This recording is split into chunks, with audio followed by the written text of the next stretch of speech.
Ada juga sih orang yang berkali-kali jatuh bangun mengejar impiannya.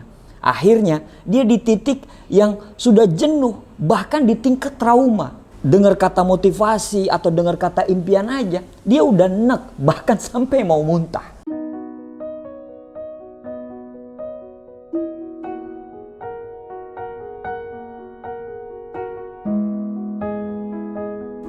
Semua orang cerdas pasti punya mimpi yang ingin dia wujudkan. Apa saja? Apakah itu bentuknya barang yang dia inginkan, barang untuk orang-orang yang dia cintai, ataupun mimpi untuk merubah sesuatu. Ada yang bermimpi ingin sukses di bidangnya, ada yang bermimpi ingin jadi orang kaya, ada yang bermimpi punya keluarga yang bahagia. Ada juga orang-orang yang bermimpi untuk menjadi ahli ibadah, hafal Al-Quran, dan punya banyak ilmu. Anda tidak akan meraih sesuatu tanpa Anda memimpikannya terlebih dahulu. Memang tidak semua mimpi kita itu bisa tercapai. Tapi tanpa impian, kita tidak akan kemana-mana. Impian adalah suatu hal yang kita tuju. Impian adalah tujuan kita. Impian itu pun, itu dibagi menjadi 3. Ada yang jangka pendek, ada yang jangka menengah, dan ada yang jangka panjang. Impian jangka pendek, misalnya mau lunasin hutang pinjol kah? Mau ganti handphone kah? Atau mau beli motor? Ada impian yang jangka menengah, misalnya kita pengen beli mobil, atau kita pengen umroh, atau yang lain-lainnya. Tergantung dari Anda masing-masing. Ada juga yang impian jangka panjang. Misalnya pengen punya rumah harga 3 miliar, pengen punya mobil harga 1 miliar, pengen ke Paris, pengen sekolahkan anaknya di Mesir, atau dan sebagainya. Intinya adalah Anda harus miliki impian itu. Supaya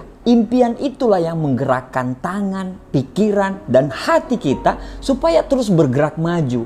Agar tidak jalan di tempat. Kebayang ya? Orang kalau nggak punya impian, orang kalau nggak punya tujuan hidup, kira-kira apa yang ingin dia capai? Banyak orang bilang, nggak usah neko-neko lah dalam hidup, seperti air mengalir aja. Padahal yang selalu mengikuti air mengalir itu adalah kotoran dan ikan mati. Jadi banyak orang kenapa hanya hidup seperti itu saja? Karena dia tidak punya impian sebagai tujuan hidupnya. Tapi ada juga sih orang yang berkali-kali jatuh bangun mengejar impiannya. Akhirnya dia di titik yang sudah jenuh, bahkan di tingkat trauma. Dengar kata motivasi atau dengar kata impian aja, dia udah enek, bahkan sampai mau muntah. Nah, di sini poinnya yang saya mau sharingkan, bahwa impian saja tidak cukup. Impian memang adalah tujuan, tapi jalan kita menuju tujuan itu adalah sikap. Attitude is a little thing but can make big difference. Sikap adalah suatu hal yang kecil tapi dapat menciptakan sebuah perbedaan yang besar. Sikap berperan sangat penting terhadap kesuksesan dan kebahagiaan seseorang. Ilmuwan-ilmuwan di universitas terkemuka di dunia ini mengungkapkan bahwa manusia dapat menggali semua potensinya secara lebih dalam dan luas dengan sikap yang positif tentunya. Berdasarkan hasil penelitian terhadap ribuan orang-orang yang sukses dan terpelajar, disimpulkan bahwa 85% kesuksesan dari tiap-tiap individu itu dipengaruhi oleh sikap. Sedangkan kemampuan atau teknikal itu hanya berperan sekitar 15% sisanya. Ya, butuh waktu memang. Sekali lagi, butuh waktu untuk meningkatkan sikap positif tersebut. Apalagi tiap manusia tidak memulai pada titik yang sama. Contohnya, ada yang ditakdirkan lahir dari keluarga yang orang tuanya sudah sangat mengajarkan sikap positif dari dia kecil. Tapi ada juga loh orang-orang yang ditakdirkan lahir dari keluarga broken home, sehingga sama sekali nggak belajar tentang sikap positif dari dalam rumah. Ya beda-beda. Dan juga waktu untuk sampai atau waktu untuk belajar tentang sikap ini adalah berbeda-beda juga. Jadi wajar kalau ada orang sukses dalam hal sikap ini dalam waktu yang singkat, ada juga yang butuh waktu lama untuk tahu bagaimana caranya memiliki sikap positif ini. Tapi sikap positif ini dapat terus ditingkatkan kok oleh siapapun Anda, apapun latar belakangmu. Tapi tentunya tadi memerlukan waktu yang cukup lama dan dipengaruhi oleh beberapa faktor. Ada 3 faktor yang bisa membuat sikap positif kita selalu kuat. Yang pertama adalah faktor spiritual atau kemampuan untuk bersyukur. Yang kedua adalah aspirasi atau kemampuan menciptakan impian. Yang ketiga adalah antusias dan semangat dalam diri manusia itu sendiri. Faktor-faktor ini akan memberikan kontrol terhadap sikap seseorang dalam memilih respon terbaik atas kejadian-kejadian yang dia alami. Mari kita bahas lebih detail satu persatu. Yang pertama adalah kekuatan spiritual. Kekuatan spiritual itu berpengaruh terhadap kemampuan seseorang dalam melihat sesuatu dari sisi positif dalam setiap kejadian. Kekuatan iman menjadikan seseorang akan mampu mengartikan semua fenomena-fenomena hidup ini sebagai pelajaran yang berharga yang dapat membangkitkan nilai lebih dalam diri dia. Kalau orang itu kuat secara spiritual, dia akan memandang semua kegagalan, kejadian yang tidak mengenakan, dan semua kejadian-kejadian yang bisa membuat dia down sebagai rencana dari Sang Pencipta. Dia akan selalu bersyukur walaupun memang ada air mata, dia sedih, dia terluka, tapi dia akan sangat cepat untuk kembali berdiri karena dia selalu melihat dari sisi positif dari setiap kejadian-kejadian yang dia alami. Intinya, banyakin waktumu untuk dekat dengan Sang Pencipta karena Anda nggak akan dapat kekuatan ini kalau sholat aja jarang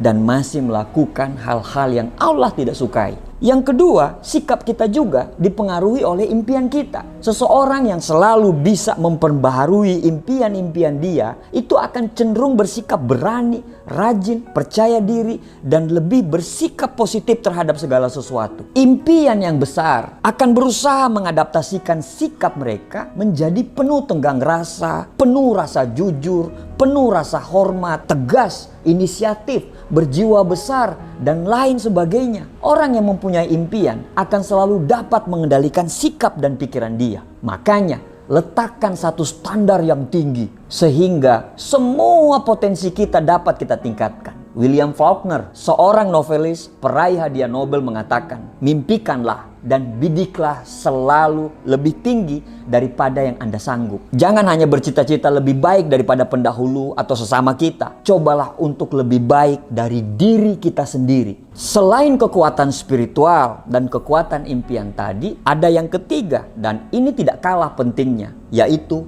antusiasme. Kata antusiasme itu berasal dari kata Yunani, yaitu entheos, artinya God in you. Di saat kita sedang bersemangat, saat itulah Tuhan senantiasa akan mendampingi kita. Dengan semangat itulah manusia bisa menciptakan hal-hal yang besar dan berusaha memperoleh kemajuan-kemajuan untuk mencapai suksesnya. Albert Hubbard pun menegaskan, tidak ada satupun kemajuan menakjubkan untuk kita raih tanpa sebuah antusiasme. Semangat dapat terus kita tingkatkan dengan mengisi setiap detik kita, waktu kita dengan kebiasaan-kebiasaan yang positif. Di antaranya adalah mendengarkan, membaca, berbicara, dan bergaul dengan orang-orang yang positif. Jika seseorang dapat mempertahankan dan meningkatkan semangat hidup itu, maka sikapnya menjadi lebih terarah. Sikap yang benar-benar didasari oleh faktor-faktor spiritual, impian, dan antusiasme yang kuat akan mempengaruhi seseorang untuk dapat mengeksplorasi seluruh potensi diri dia untuk meraih kesuksesan dan kebahagiaan dia. Kesimpulannya adalah sikap ternyata yang terpenting bagi kemajuan dan kebahagiaan kita saat ini dan di masa-masa yang akan datang. Benar yang dikatakan bahwa attitude is everything. Sikap adalah segalanya. Ketika impian yang kuat dibarengi dengan sikap mau belajar dan pantang menyerah, insya Allah waktumu akan segera tiba. Percaya satu hal, bahwa Allah akan memberi apa yang kita mau ketika Allah menganggap bahwa sudah tiba waktunya untuk Anda. Terima kasih, semoga bermanfaat.